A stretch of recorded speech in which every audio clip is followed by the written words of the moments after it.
Hey there everyone! I know that some people have already done this before, but I just wanted to put something on my channel announcing that Pokemon has come out with the new 2016 Video Game Championship Series rules, and they've actually have a little link on their website with a kind of a preview where they kind of give a breakdown of the rules and then give you an idea of like what certain things to look out for.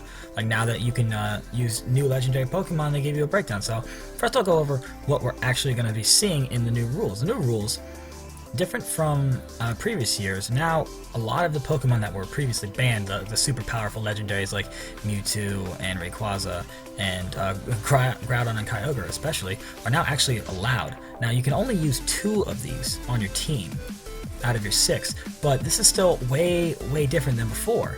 Now all of a sudden we're allowed to use legendaries. There's still certain ones we can't use, like we're not able to use a lot of the mythical Pokemon. If we scroll down, it shows us here we still can't use things like Deoxys and Jirachi and Mew and Celebi. So a lot of the ones that are much harder to get, they're excluding. I'm not sure why. Some of these Pokemon aren't necessarily stronger than the other ones, but I guess they just want to make it easy for everyone to participate, because now that they're allowing legendaries, most people's teams are going to have legendaries. You can pretty much count on that. And now we've got down here, it's still, don't worry, it's still double battles, so it's not too different. Still double battles. It's still 15-minute games with 45-second timer. All the same rules apply. You still win the same way. It's just different Pokemon. And they've got down here sort of a breakdown of the different speed tiers for Pokemon to give you an idea of like how fast everything is. And I want everyone to pay special attention. If you look down to like the speed stat of 167 where Palkia is, right next to it is Mega Kangaskhan. So look at all the things above that outspeed Mega Kangaskhan. In particular, look at Mega Mewtwo X, which is, you know, a fighting type, is super powerful. Pretty much just scares Kangaskhan. I mean, Mega Kangaskhan gets outsped, and it's only priority to deal with Mega Mewtwo if it's not paralyzed or asleep or burnt. Basically, the only thing you can do to outspeed it is try to hit it with Sucker Punch, and Sucker Punch is neutral on Mega Mewtwo. So with Intimidate support, Kangaskhan is a lot less important than before. Now you'll still have all the other legendaries that before that were allowed, such as Landorus or Thundurus or Zapdos or Entei. Those are all still allowed. You can still use those. So Thundurus is still a thing, Landorus is still a thing, but I definitely think you're going to see a lot less of Landorus. And I'll tell you why. Because now, and down here they give you a breakdown of all the different Pokemon and kind of what they can do. But if you look up at this list, you're allowed still 1 Mega, and you're allowed 2 of the Pokemon on this list right here. Now, in particular, Groudon and Kyogre. Now they have the red orb and the blue orb, and they can it's called primal reversion, I guess. It's kind of like Mega Evolving. It does the same thing in terms of stats and changing their ability, but it doesn't count as a Mega Evolution. So you can have a primal Kyogre or a primal Groudon. You can actually have both on your team if you wanted to, but a lot of people are probably going to have one of those and then another Mega. Now the interesting one on here in terms of Mega Evolutions is Rayquaza, because Rayquaza doesn't need a Mega Stone to evolve, it just needs to move Dragon Ascent. So you can actually put another item on it, and it'll still be able to Mega Evolve, which is something that no other Mega Evolution can do. So you can have a Life Orb Rayquaza, you can have a Choice Scarf Rayquaza with Dragon Ascent, a Choice Band Rayquaza with Dragon Ascent, all kinds of options. So I really think that because of Mega Mewtwo X and Rayquaza, that you're going to see a lot more Intimidate support. A few options in here that you now have to consider. I mean, Lugia is really bulky, of course. It's got a pretty good speed stat too. I think it's 110, but it's pretty bulky. It doesn't do a whole lot offensively, but it could be a good support. Now, I don't know if it's going to outclass things like Cresselia in terms of utility, because I think overall Cresselia has a better move pool in terms of like Helping Hand, Skill Swap, and everything like that. Lugia gets Icy Wind, and I'm pretty sure it gets Tailwind, but I really think Cresselia has better moves. But Lugia does have a very interesting typing in Flying Psychic, so it can handily switch in to fighting moves, and Bug Wings as well, that Cresselia doesn't like. Now, I really believe in my heart of hearts that Kangaskhan, it will still be around, but it won't be as prevalent, just because there's so many things to threaten, and there's a lot more bulk in general. I mean, you know, all the Mewtwo forms, they don't have the best bulk, but they're super offensive. But Lugia is bulky. Palkia can be bulky.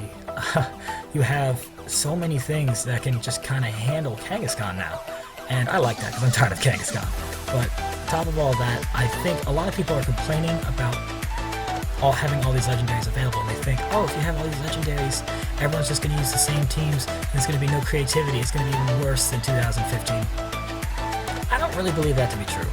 If you look back, and it's hard because there's not a whole lot of resources the earlier you go into VGC's history, but like this is a lot like the 2010 rule set, where you pretty much had Groudon Kyogre. I mean, Kyogre dominated 2010 for a long time. Hitmontop Kyogre was a popular combination. Choice Scarf, Water Spout, Kyogre, I believe, with Fake Out support and Intimidate from Hitmontop. Does a lot of work. Now, I still think that there is some merit to these arguments. The game will be focused a lot around these new legendaries, but I think that the creativity is going to come into play on the slots that you have to choose other Pokemon. So you can have 2 of these legendary Pokemon. So you'll probably have like teams with like maybe a Groudon or a Kyogre, and then a Rayquaza, and maybe they'll have a Landorus and a Thundurus, but everyone's going to have that. So how do you support these Mega Pokemon? Because all these Mega Pokemon can pretty well check each other. Not Mega Pokemon, all these Legendary Pokemon can pretty well check each other. So the creativity is going to come out in how you support them, what you put next to a Rayquaza to help it do well.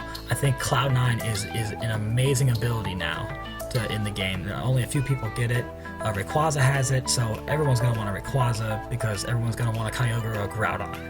So I'm excited. I think it's going to rejuvenate team building. Either way, it's a new season, new rules, different Pokemon that you're allowed to use. So we're going to see some new teams. Chalk, I think, is not going to be nearly as prevalent as it was. And although I do still think you'll see some classic staples like Smeargle. Smeargle's never going to go away. That thing's just annoying. Even though, I mean, there's so many things now that can threaten it. There's really no reason to bring it, but I'm sure some people will.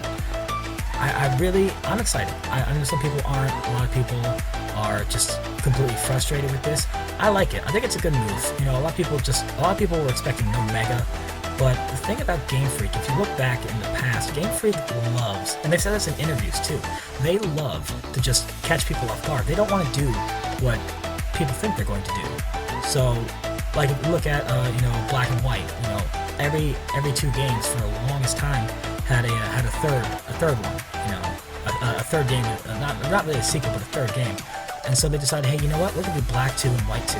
They had true blue sequels in terms of storyline and just name, and that caught people off guard. No one was expecting that. So when they released X and Y, everyone thought, oh, they're gonna release only Pokemon Z or the Pokemon X2Y, whatever. Like people were expecting a similar thing, and instead we got Hoenn remakes, which people have been asking for a long time, but no one thought they would seriously do. So Game Freak wants to do whatever they can to surprise you. So I think this is a perfect way to do that. It's really an homage to the 2010 season, to the early days of VGC, where a lot of the older players that have been around for a long time, they talk quite fondly about 2010. They thought that there were some of the same problems, you know, a lot of people using similar strategies, but some of the best team building, some of the best matches that I've heard about come from the 2010 season, and I hope that this will reinvigorate some of the older players that have been somewhat stagnant of late, that feel like the game is going stale, that are frustrated by, you know, all the luck involved. And I mean, either way, for me personally, I like team building. I like making new teams. I like trying new teams. So I'm fine with this. I'm excited, and I hope you're excited, because this is an exciting thing. It's a new season, and I didn't know today that they were releasing a new rule set. I don't know if anybody knew they were. I knew it was coming soon, but I was expecting like end of December, like right before Christmas. So this is a pleasant surprise. And if you're new to VGC, or you're just confused in general, or you just have no idea where to start, because again, there's not a whole lot of resources on the internet left from those really early seasons, you can actually check this team preview out. I will leave this series preview out. I will leave a link in the description for this. So they've got a little thing here about Mewtwo. You know, Mewtwo's got options: Mega Mewtwo Y, Mega Mewtwo X, normal Mewtwo with an item like Life Orb or whatever, and they give out like little, you know, a little preview on like what its strengths, its weaknesses are, and it's all pretty standard stuff, you know, like, oh, it's got high offense, it's got a good speed, and then, oh, its weakness, it's got lower defenses or whatever. But it gives you a good place to start if you really don't know what to do, and a lot of people, believe me, don't feel left out, because a lot of people are not going to know what to do. Most people are just going to go straight for Primal Kyogre, Primal Groudon, and Rayquaza, and just hope for the best. And there's nothing wrong with that. That's how the last season started out. You know, as soon as Gardevoir and Sylveon got their pixelate abilities, well, they didn't get their pixelate abilities. As soon as they got the ability to use Hyper Boost with their pixelate abilities, everyone was using that. And then after a while, people started countering that, so there's less of that. And then the counters went away, and then they came back. So it's all about keeping up with the metagame. And at the beginning, it's really exciting because nobody knows what the metagame is. There is no metagame. The metagame is whatever you want it to be. So I hope you're excited about this. I know I'm excited about it. And if you found this video helpful, or you want to hear more, please leave a comment. Say what you think. If you have any questions, leave a comment. I'll answer the best I can. If you want more discussion, leave it in the comments, and feel free to like and share this video so that we can we can all learn and grow from this, which is what I think this community needs.